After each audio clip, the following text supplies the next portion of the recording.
in a community, you need to deeply understand what their cultural traditions are, what their essence is, be part of it, support it, and also encourage growth out of what they're constrained by in their little bubble. And then I think you move away from extraction to really deeply being part of the community and contributing positively to that society. Welcome to the Purpose Studio.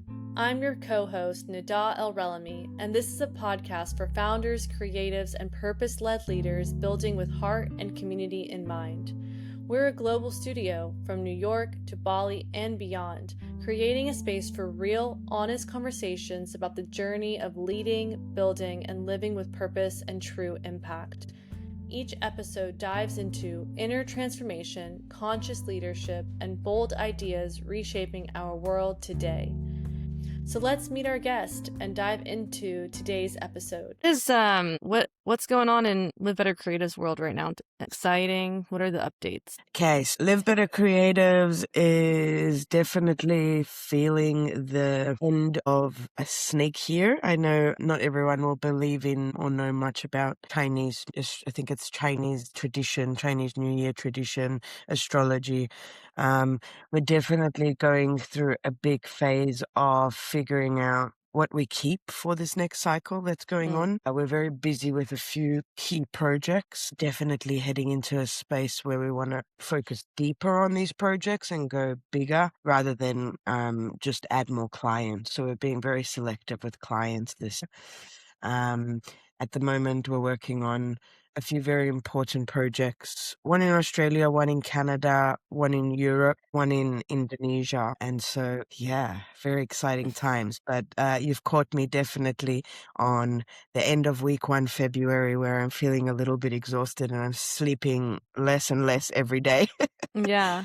It's interesting because it's the year of the horse we're going to go into, right? And it's action oriented and just going for it. The year of the snake was all about the shedding, like Yep. transformation, the hard stuff, kind of getting your ducks in a row. And now it's all about implementation and just going forward with it. 100%. And what's interesting, I'm sorry to interrupt, but I've seen a few messages which are around this time. So, there's like the human calendar of the 1st of January and the New Year's that everything's meant to start.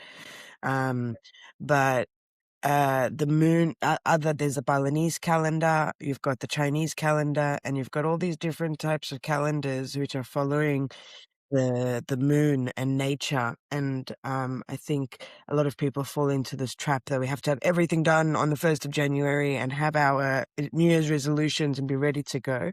But really, this time until the next moon is about slowing down, resting, really considering, what you're doing in your next cycle of life, where you're at. I'm not saying that I've done much of the resting and slowing down, but this is what's meant to be happening now. Yeah, we're still in the winter, and I also follow that. I just was telling people today, the co-working space that I'm at, they were sharing to me like some of their baby projects that they just started working on, but it's still very much in the idea phase. And I told one of them that I follow the spring New Year's. That starts, Persian New Year, spring equinox around that time. I think it's March 20th, 21st. And I was like, that's when it is birth.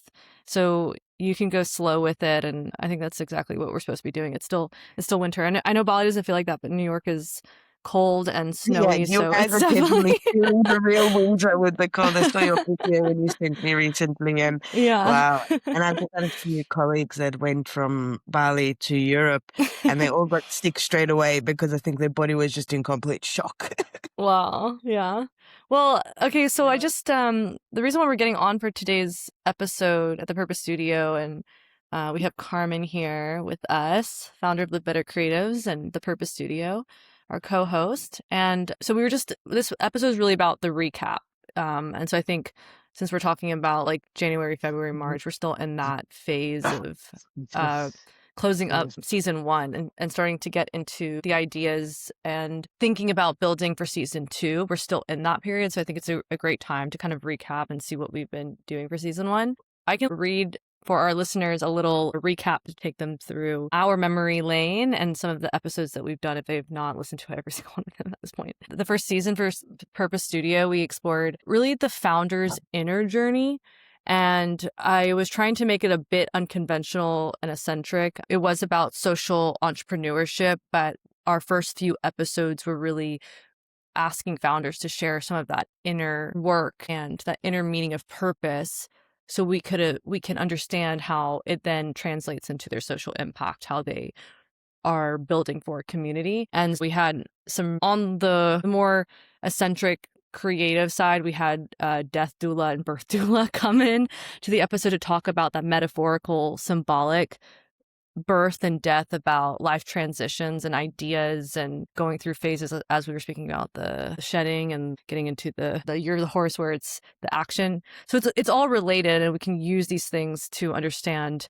where we're at in life. So it was really cool to have that. And the birth doula that did come, she was also an entrepreneur, and so she was sharing about her experiences. And then we spoke to social impact entrepreneurs like the founder of Up Games, who is reimagining the future of tech, AI, and investing in all of this by creating immersive great games all around the world. And Lucian came on, and he was one of the first early episodes, and he went on to doing Up Games in Ireland with peace leaders and diplomats, which is super cool.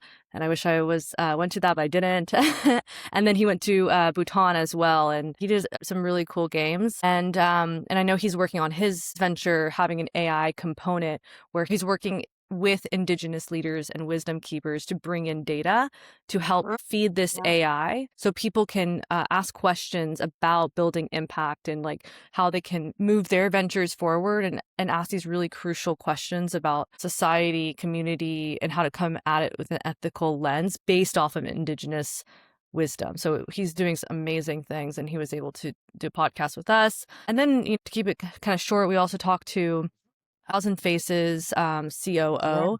Yeah, and she was That was the sharing with one us, episode I was a good Daria. co-host. And she was fun, and she was like super inspiring, and talking to us about all the women ventures that are out there, like women funding women. And then actually tomorrow, I'm having a conversation with two women who are peace builders and researchers, and they are working on how to look at community-led projects that use AI but combat colonial influences of AI. So by working with indigenous and community-led projects and having that more of a participatory model where the community is also engaging in the development of the tech and AI, that they are a part of it, and that they have authority and authorship and agency over their data that they're sharing, and the tech's actually benefiting them. And it's all to kind of remove this colonial type of lens to creating this technology. So really cool stuff. And we're hoping for season 2 to go deeper into those stories and have a couple of more social entrepreneurs come on and talk to us on the Purpose Studio. I think I first want to start just around season 1 and how it came to fruition, because it's always been a dream for LBC to do a podcast. And in the beginning, it was mostly, I'd say, for marketing purposes. A lot of people think about doing podcasts as to promote what they're doing and what work they're doing. But I'm so glad we didn't launch it when it did, and it took the time to come to fruition until we connected with you and you brought this amazing new energy and life into this project. I love the direction that we're taking. Is we started it into social entrepreneurship, where again it was about, the idea was to showcase social entrepreneurship projects so that the people can be influenced and inspired by humans that are doing really incredible things. But it naturally took a turn into, in order to be a social entrepreneur, ordinary entrepreneur, call it that way, you have to think about how you are dealing with that and the human potential inside and the underlying things that you go through or the methodologies you apply. And I just want to just say I love the direction that the podcast is going in. The few guests that we've had have just given such an extra color for people's thinking around what's possible, whether it comes to women investing or unique games that are bringing communities together, or AI tools, or the doula that's talking about really interesting death and birth concepts. Like all of these things, I think I've realized not many people are exposed to, and especially because we publish this on LinkedIn. there is an expectation that it's got to be professional in something. I just love the directions it's going in.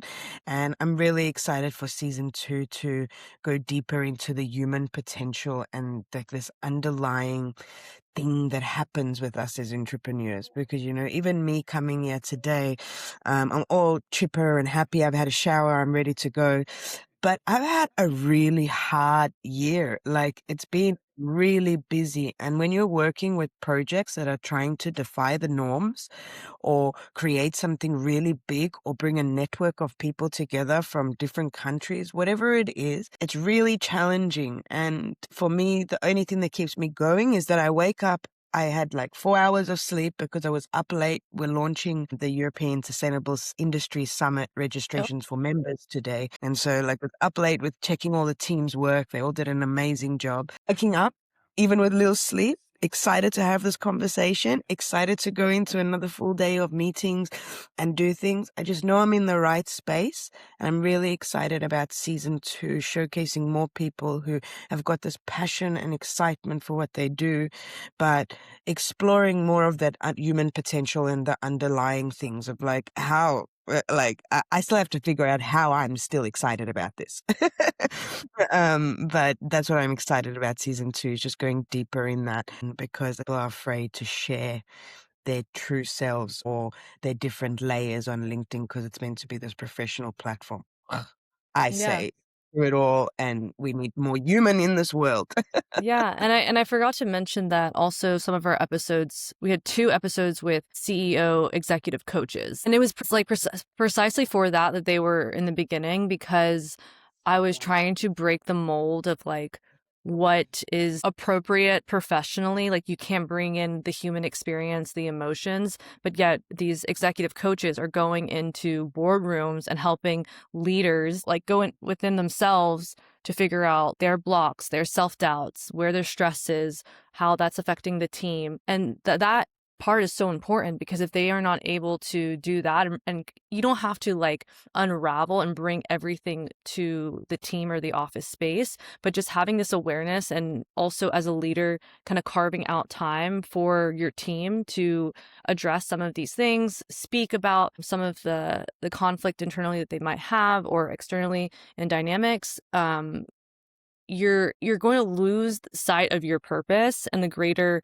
reason why you all have team cohesion or coming together. And so I think those 2 conversations were really cool, because I was like, this is happening, you know, it might not be there just yet on LinkedIn, because it's still kind of, everyone's afraid to make these posts, and we've seen it.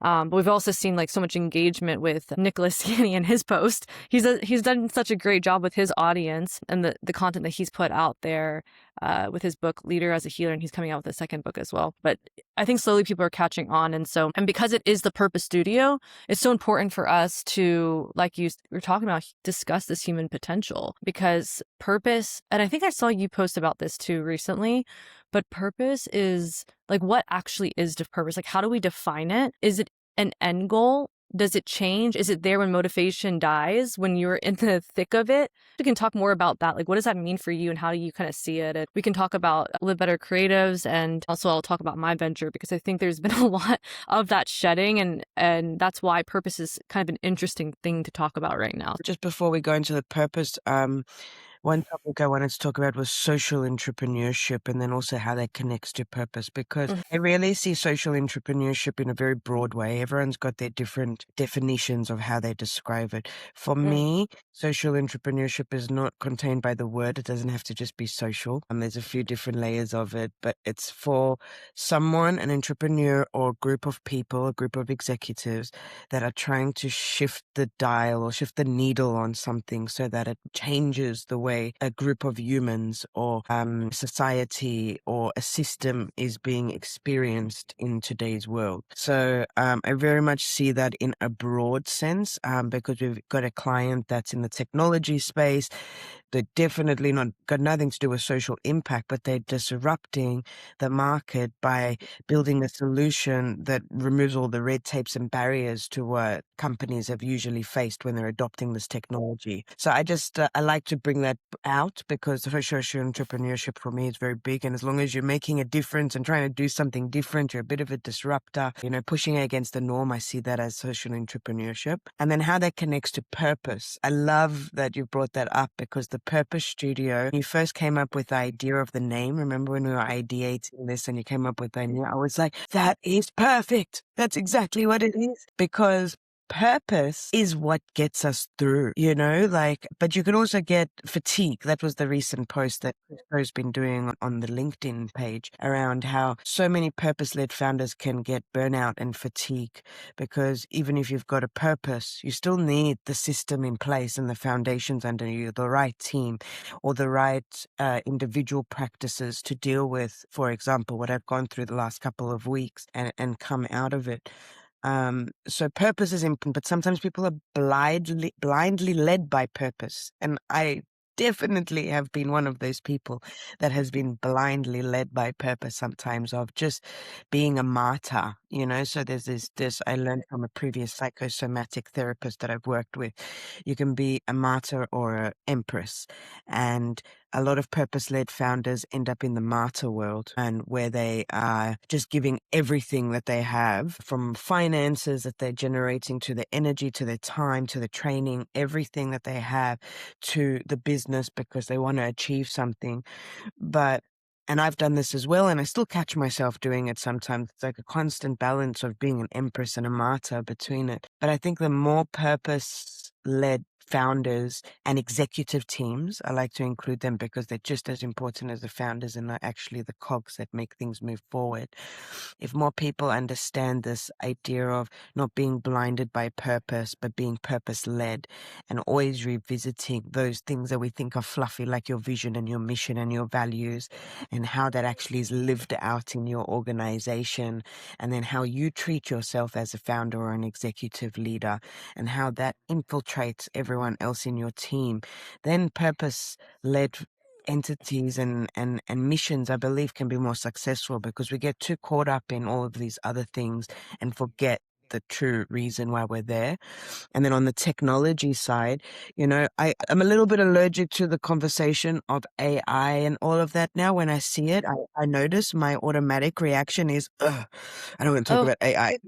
Even though I use AI daily and I love it, and we've just brought on a new technical team that are amazing Brazilian ladies and a developer. So I understand the importance of it. I know that it's going to be good. But again, in this like purpose-led thing, like, how do you not get overwhelmed or overtaken by technology? How do you keep the human in it? How do you use that, I'm seeing now, as a foundational structure or an architecture that supports your business to achieve its purpose, but not lose sight of it because it gets so overwhelming and too automated from bots and engines, And so I'm listening to myself, and why do I react like this every time I hear AI? I don't know yet. I'm still discovering it a bit. Think that's around topics around ethics and AI use, and the topics that you've been talking about and that you're going to interview around this indigenous wisdom being used. Oh, that is next level. And I think that that's where I need to sit within, rather than this traditional AI to drive customers. That's very interesting.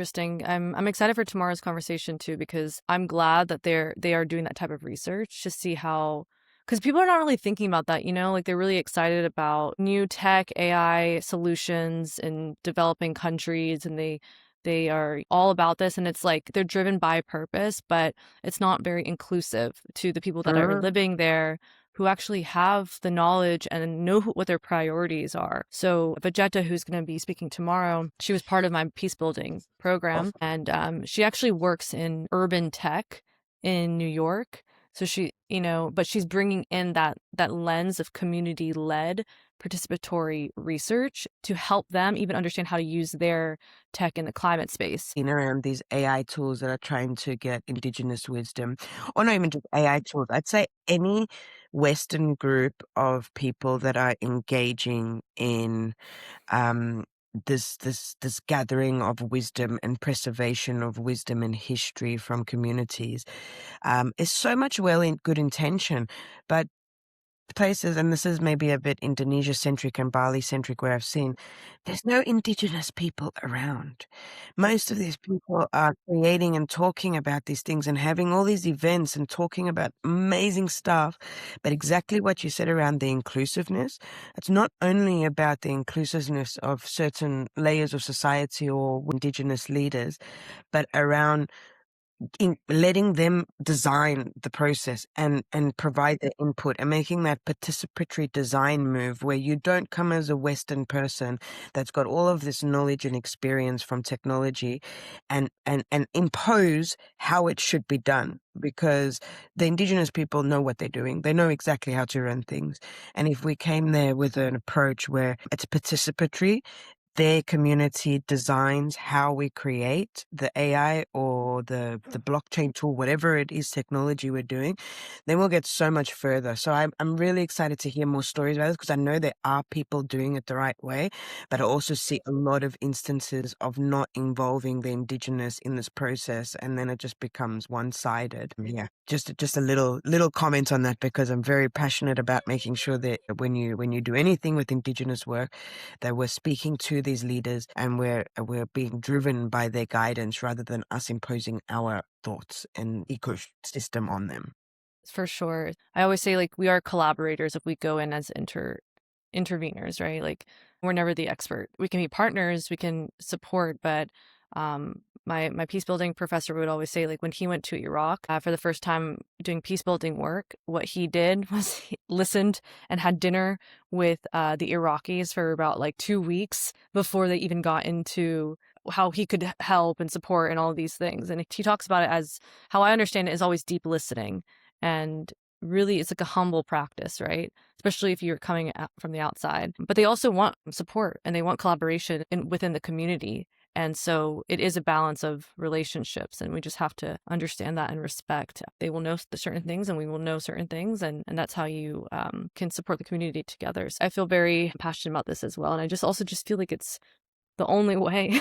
Like, I'm like, wow, how are we doing anything else besides this? But it is happening. It's a fascinating topic, really, really fascinating topic with so many different layers and ethical considerations. And I also have a big question around all of this as we're leading into season 2 and thinking about indigenous wisdom, that human potential, the inner self. I think a lot of these indigenous communities are quite happy with our technology and without the world that we've created in this digital world. So it's a really fascinating topic again of like this bridging of cultures and needs. And do they need it? Do they need this technology? I see a lot of indigenous communities here in Indonesia living very happy traditionally without all of this. Some of the farmers have still got those Nokia old phones with Snake on it. A whole different world. And also we've seen in Bhutan, while it's becoming more modern, they've got such an amazing power to that place because of them preserving their culture and their tradition and not sensationalizing individualism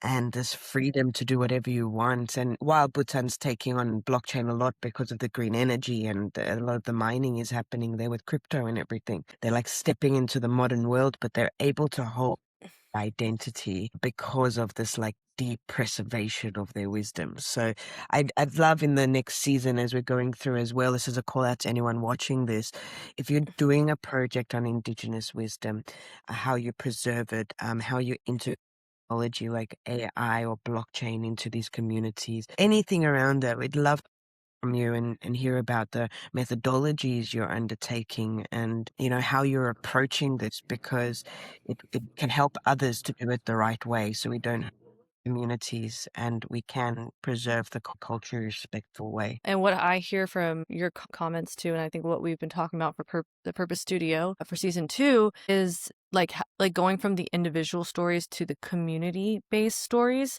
And it's exactly what you're speaking about, because we're interested in projects that are beneficial to the community, where the community is coming together to handle their priorities, whatever it is, to clean up the ocean, to figure out a better education solution for the kids in the community, whatever it is. Those stories are fully based off of purpose. And I think that's what we have been missing too, is more of those conversations and the storytelling around communities. And that's part of why like we wanted season 2 to also be to bring in those Indigenous stories, but also just to show us again what community and like being part of nature really is.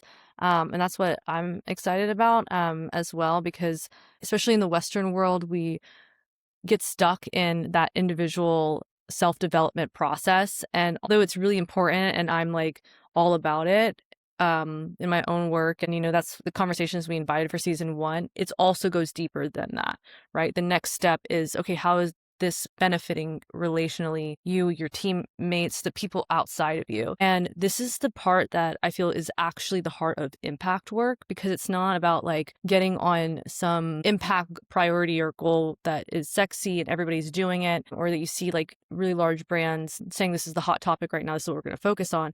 It's actually this deep listening of, I'm part of this community, and if I want it to thrive and do better, what are the things that need to be changed? That's where innovation comes to me. Okay, I walk around New York, and if there's a homelessness problem, or there's trash on the streets, or you just see things, and you as a community member, how do I actually want to support this, and then finding like-minded technologists, storytellers, or other entrepreneurs to kind of problem solve from that. And so those are kind of the stories that we're also looking for season 2, because it doesn't have to be so big, I was going to ask you too, just because I haven't been into Bali yet, and I'm just curious, like kind of what the landscape is, and if you've traveled to other parts of Indonesia, like what are some of the projects that you've seen where it's like really the community driving forward, or if they've been past clients of yours, or even if you can't answer that on the top of your head, also just like, what would you like to change? That's how we start to think about purpose. I love how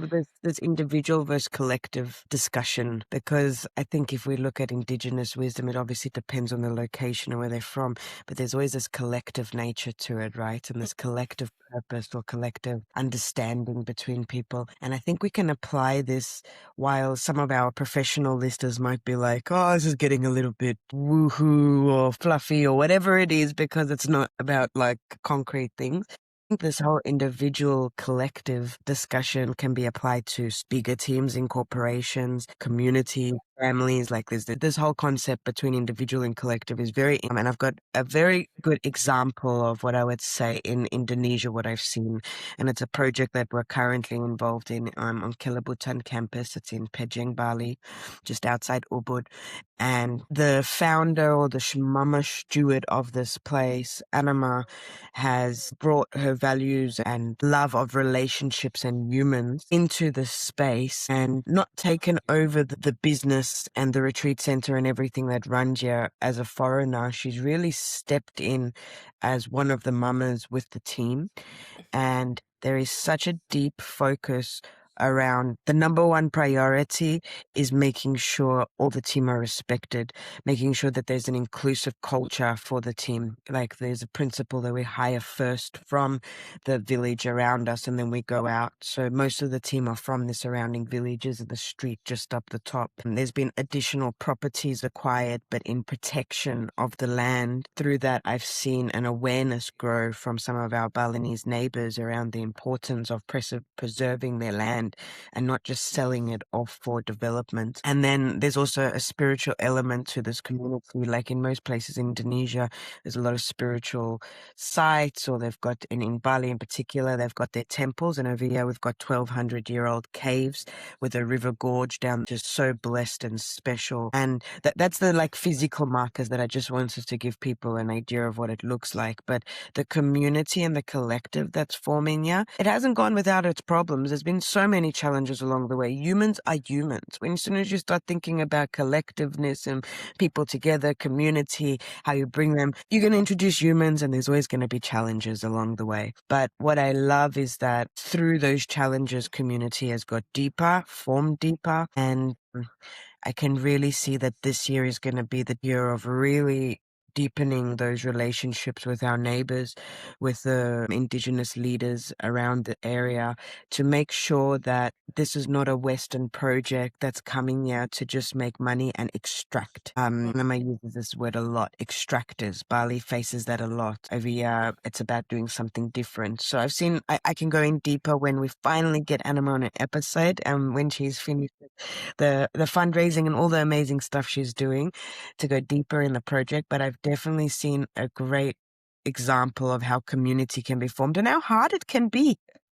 It's really hard to form the right community and deal with different personalities and humans and cultures and everything. So, yeah, it's not an easy task. And I think I'm hoping that this season and episodes and everything we talk about inspires people to still do it, even though it's not easy. We've said in previous episodes, rely on those who have done it before, and, just stay in the ups and downs that come from building unity. Speak more about the extraction that goes on. Like, what is some of the harm in places like Bali? I know my friend was speaking about some of the laws about even having retreats there as a foreigner, but just to have a little bit more color around it and more examples, even though I can understand what that extraction looks like. Obviously, I feel like it's very intuitive that there is potential harm when you're going into other people's economies. Maybe that's like replacing them in the job market. What is it specific to Bali that you have seen? And what is it that even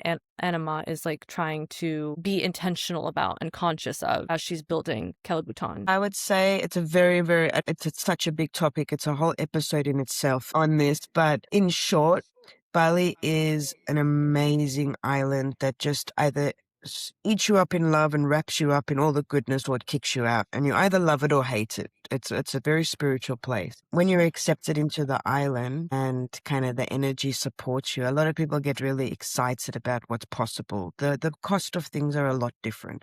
Purchasing land, leasing a land, or acquiring a Hage certificate through a limited liability company. People see that there is an entry point for them and they get excited and they build villas. It's a really big pandemic and an issue at the moment, that villas being built. And when the villas are built, the difference to what's happening there and in Kelabutan is that it's usually managed by them on Airbnb. So they'll use one of the locals' name, but it's actually them on Airbnb. They don't hire many staff. They obviously have to have the basic needed for cleaning and all of that, service roles. But then a lot of that, not everyone has a legal structure. So some of them are not even paying taxes. They're taking the money and making profits by paying people pennies and taking advantage of a market that has high demand. But there is no respect or understanding of the culture that they're sitting within, the Balinese culture and everything that goes with it. It's an amazing layered religion and social and culture that they've got so much goodness about. They don't contribute. They don't understand about banjar fees, about your monthly donations, about the different journeys that happen, about paying pages and not paying them 50 cents an hour, like these little things of just people come here to take advantage. They get wealthy and then they go and live their lives, and they don't actually contribute. They don't upskill. They don't teach people. And that's why Indonesia is it's a very, retreats and all of that is a very sensitive topic, actually, because got strong corporate laws, because they try and keep out foreigners from owning small to medium businesses. You're meant to be owning a very big business here, which is why they've got all these regulations around minimum investments, and it's a changing landscape. And that's trying to protect the Indonesians. When Indonesia won independence in 1945, President said, "I will never let foreigners take over this country again."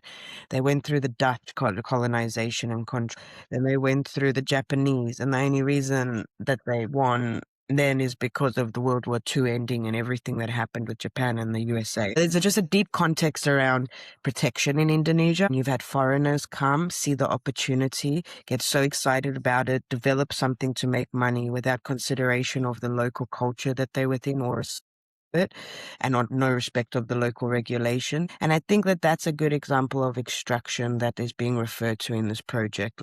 This, where we're located now, there's been and quiet, not because of building. It's to protect it and stop other people from coming out and create buildings in beautiful jungles and rice fields. And there was a story over here of protecting the jungle from being developed into concrete jungle by a group of it. And so I'd say Bali is a very strong example of what's likely happening in many places around the world.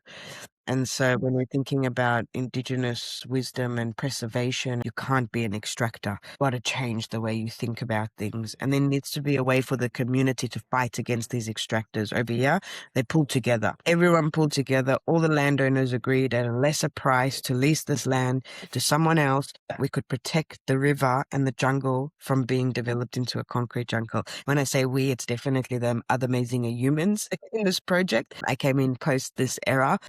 I hope that gives a bit of color as to the examples of in a community. We need to deeply understand what their cultural traditions are, what their essence is, be part of it, support it, and also encourage growth out of what they're constrained by in their little bubble. And then I think you move away from extraction to really deeply being part of the community and contributing positively to that society. Yeah, thank you for that. It was very helpful. The biggest takeaway from that is to listen and to understand, like, anywhere you go, there are stories, there are people around you living there. There's things that you need to pick up. And especially if you are looking to do some kind of impact work, that research is really important. You can create new tech, you can create new solutions, you can bring your brand, all of these things, but it's just having this analysis, this research of the context and the people that you are engaging with. It's like deep listening. They hosted an event here last year where they I can't say much about it because it was a private event, but in essence it was about inviting a group of humans that are involved in this acquisition and preservation of indigenous wisdom. They've got a group that they've put together, and it was an intensive time where they went and they met with all of the village leaders, the team over here. There was all different actors that they went, and you can see all the footage of that. I even get goosebumps thinking about it.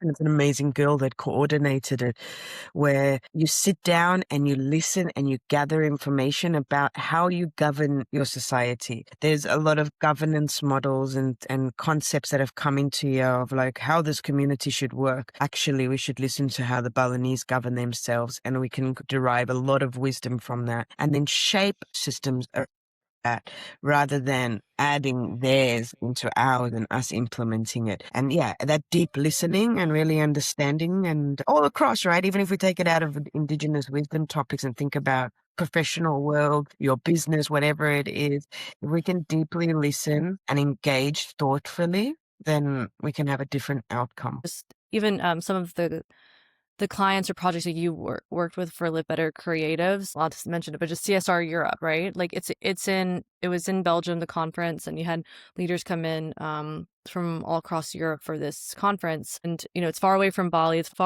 further away from nature, the jungle setting. But these stories are not only for people based in Bali or Indonesia. These are stories that are translatable. And just like you were saying, the reason why we're bringing it in is to kind of connect the dots for leaders and teams to have a deeper understanding of these practices that they can bring forward within their own organization and team. And it makes me think about Snapchat. He was the CEO, Even Spiegel, was one of the keynotes for the Bhutan Innovation Forum. And I remember hearing him during his keynote, and I was thinking, this man is actually a very sound, authentic leader from the way that he was speaking and holding himself. And granted, I know they have all the coaches in the world to help them with public speaking, but you can really tell as a human, the essence of a person and how they carry themselves and just his cadence and everything. And I was like, there's something really interesting about him. And I just did a little bit more research into the company. And being based in New York, I found out that Snapchat has a team called the Council based in their organization. And the Council is for all of the team members and leadership to sit in a circle and share with each other their thoughts, their feelings, what has come up during the day. They start every meeting like this all across the board in Snapchat organization, like their morning meeting, they start off council, and somebody like lights a candle and they pass around. I don't know if like an object, maybe it's like a rock or a gem or something like this, and they take turns talking about their feelings and what has been coming up. And apparently the CEO took that concept from California. I forget the organization, but it's based off of Native American wisdom, how tribal leaders would come together and talk about matters of society, of the community. And they brought that within the organization. And they open up council for community members in New York too. So it's not even just for the organization. And I'm actually going to my first live one in March. And I talked to the teams because I was just really interested in this. And they showed me a little bit of how the council practice worked. Love to do some episodes with people that are facilitating and bringing these council type together, because there's a few different concepts here. Over here in Bali, I've seen an entire resort in Nusa Penida. They've got a council, and yeah, I'd love to dive into how people are bringing these people together, how they are facilitating it, what are the challenges, because I think the more we do this right, of like creating that collective feeling, and in the right way, and in right relationship with the land, the people, and the community that you're in, it could be really powerful pod of like potential, right? It's that human potential like combo to really create something great. So I'd love to know more about how they are doing that and how it's going. Yeah, I think they have facilitators all around the world. And I really like this because I've been part of teams, and I've definitely like even on my own, sometimes in New York, if I go to co-working space, it's so easy for me working remote to not even talk to people because I just want to be in my little bubble and do my thing. And, sometimes I'm shy or have things to do. And when you integrate this practice within your team or your organization, it makes people it feels like there's a sense of belonging. And this is part of the purpose, right? You feel so disconnected from the team. And I know like there's corporate culture, like they have like happy hours and what have you, but there's something else about making it super authentic and kind of more vulnerable for people. And they really get to know each other. And then you see the morale and the energy boosted in the organization as a whole, and the leadership sits with them too. So they're not even separate from that. So they're part of the team. And it's like these little practices, even if you're not a social entrepreneur, you don't have social impact as your main priority as an organization or a brand, you can still bring this in for a purpose because it's across the board. We're just trying to become more conscious and intentional human beings in all matters of life because it's all connected, not separated from the workspace. So excited to dive into these topics more, because I think that you've actually just inspired me to do something, because LBC is a fully virtual team, as you know, everywhere around the world in like 5 different countries, and we've dropped the ball on this ritual aspect. We don't connect more, even if it's in a virtual space, but like that just monthly time of like, like in corporate world, monthly town halls. But I'm thinking maybe we need to think about a different name and make it like a monthly ritual where it's a bit of a time to connect and share, because I speak to everyone individually, and some of the team members speak to each other, but we very rarely all get together. And I thank you for reminding me that we need to do that. Yeah, and look, it's very common right now, and especially there's AI tools now where there's AI agents. It freaks me out a little bit, I'm not there yet, but I've seen where I'm using an app or it's customer service, and it's a woman named Sally, and she's like has like a Gen Z voice talking to me, and I'm like, I don't want to talk to an AI Sally that's 21 years old or whatever. It's kind of weird, but if that's the direction we're going, then we definitely need more ways to commune. It's like where ideas as relationships are built. All of that you just spoke about, I think if we could get any, and again, call out to anyone watching this, AI and ethics, AI ethics, technology ethics, like anything to do with that topic. They recently hosted a Salonia with someone who went into this topic, and everyone was really astounded by it because it's about ethics around AI and human potential and a bunch of other things. So I'd love to go into deeper with that as well. So like rituals, collective, how people are working working on projects with indigenous cultures, how you're working with your team, you know, and then technology and AI and this intersection of humanity and how we don't let it overtake us, and robots and all of those robot movies become a reality, because I feel like it's predictions of the future. I know, it's scary. It's very important to talk about, because purpose is influenced by all of these things. It's in you as an individual business owner, as a mid-sized organization, if you've got a large organization and you're a leader there. All of these things matter, and it's bringing more of the human and indigenous wisdom and energy from this world into what we do. So it's not just about making money and capitalism. About the first one is, I want to go deeper a little bit about Live Better Creatives, because this is, even before the Purpose Studio, this is an agency, to me, like management consulting firm, that was focused on purpose. In the name, I can feel it. And also the way that you onboard clients and teams.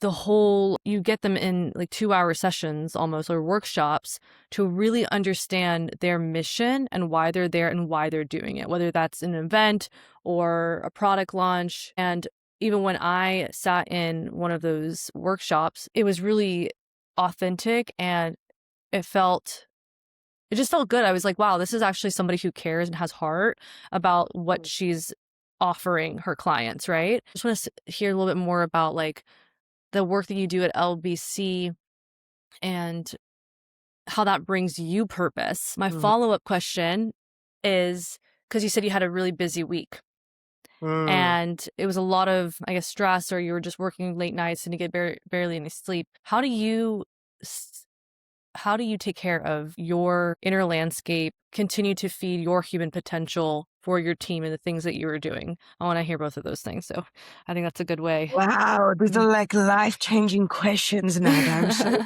just like a journal prompt. A window into Carmen's mind. Yeah, it's important. Okay, so yeah, I love that. So LBC definitely has always been about impact. It was founded almost 10 years ago now by a group of 4 people, me, my partner, and 2 other co-founders at the time.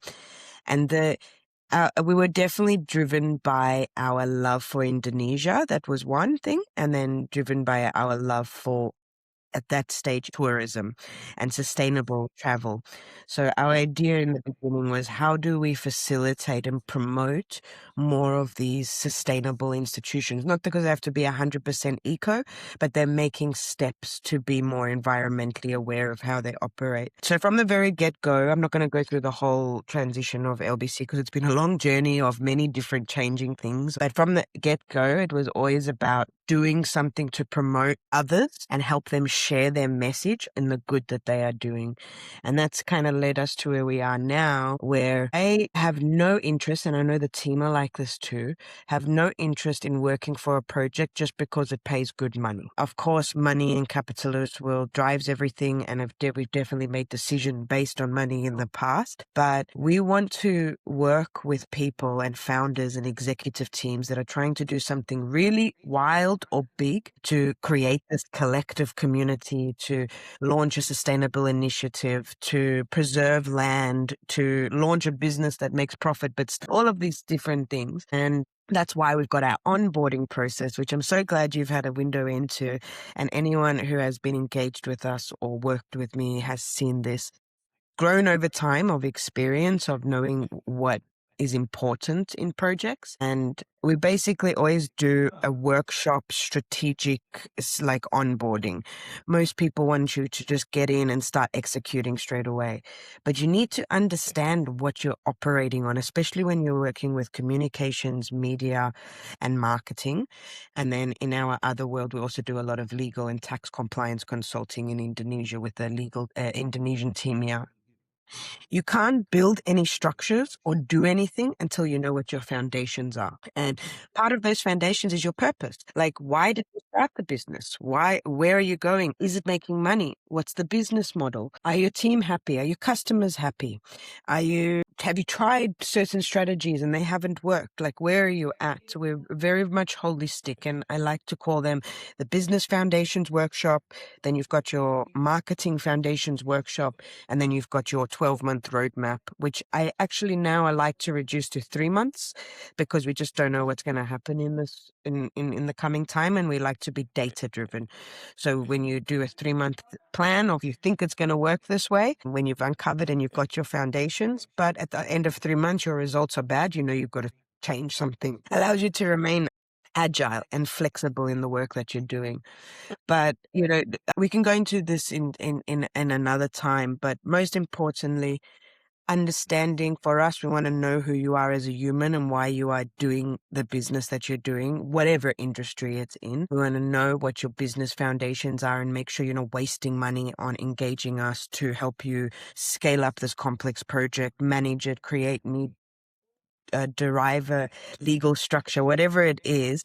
We first want to know what your foundations are and where you're working on it, so that you make the most value out of it and don't waste your money on paying a team to do this for you. And we do that through a series jobs. And how this brings me back to my purpose, I love conversations like this. I think it's also related to the next question a little bit, of like how I keep going, because on Tuesday this week I literally just melted and was just like, I can't see anyone. I need to just sit here.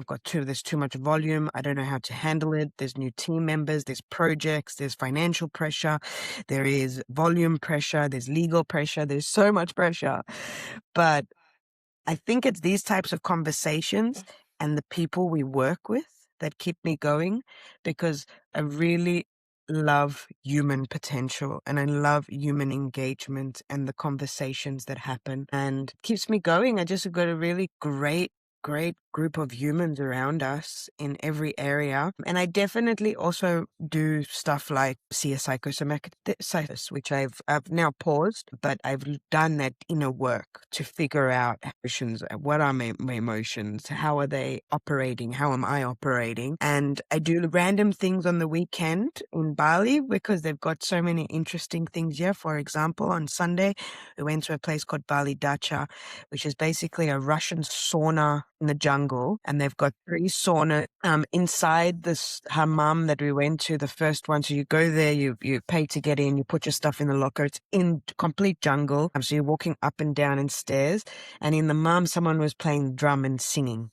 And then we went to another sauna, and they did this like interesting kind of ceremony where he says words in Russian and then he repeats it in English, and they wave you with a leaf in the sauna where you've got like 10 people there, and then they put this eucalyptus leaves on you. Wow, so nice. I just did a fire ceremony 2 days ago in OVL. But those sorts of things, I am realizing that that's what recharges me, because it gives me a moment to really calm my nervous system, just reset and ground again.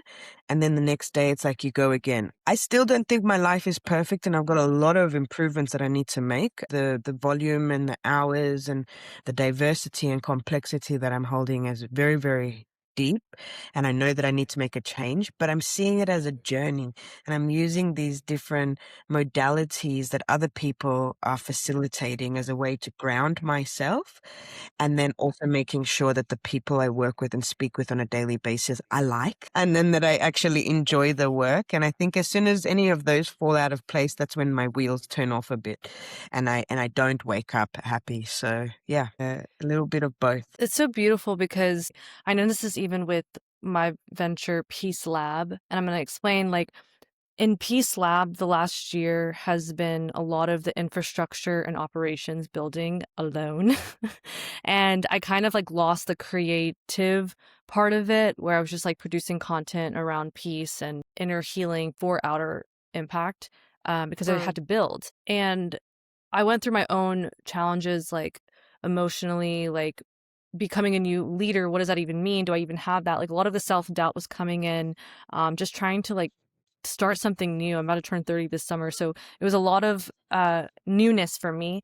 But in the past year, and part of the Year of the Snake, to wrap it all up again, it was a shedding of old ways of thinking, belief systems, and a lot of limiting beliefs that I had. And I'm like, I have to step in as a new body, as a new person for this new role. And I always would say, like, it's funny because I picked the name Peace Lab, but you can't pick a name like that without becoming a peace laboratory in yourself. I'm like, I have to learn peace and handle conflict internally if I want to embody this as an organization or as a team.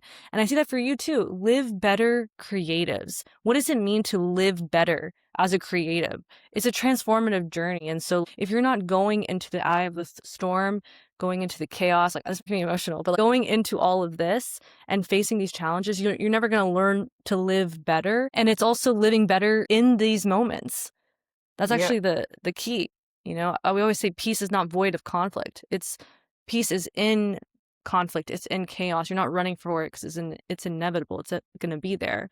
And I think the same thing. It's like you're living a purposeful life every day, even around this. And we can remember that even if it's hard, like, we can have anger, we can have doubt, all these things, but we know this center. And that's what really purpose is, isn't it? Yeah. And then creatively, like, that's the purpose. I love how you've captured that. And then creatively is about, you've got to run life the way you want it. Everyone's life and what you think is normal and okay. Like, you've got so much freedom to do it. Many people would look at my life and go, you don't live better. And I've had many people comment this because they're like, you're up until 2, 3 o'clock in the morning sometimes.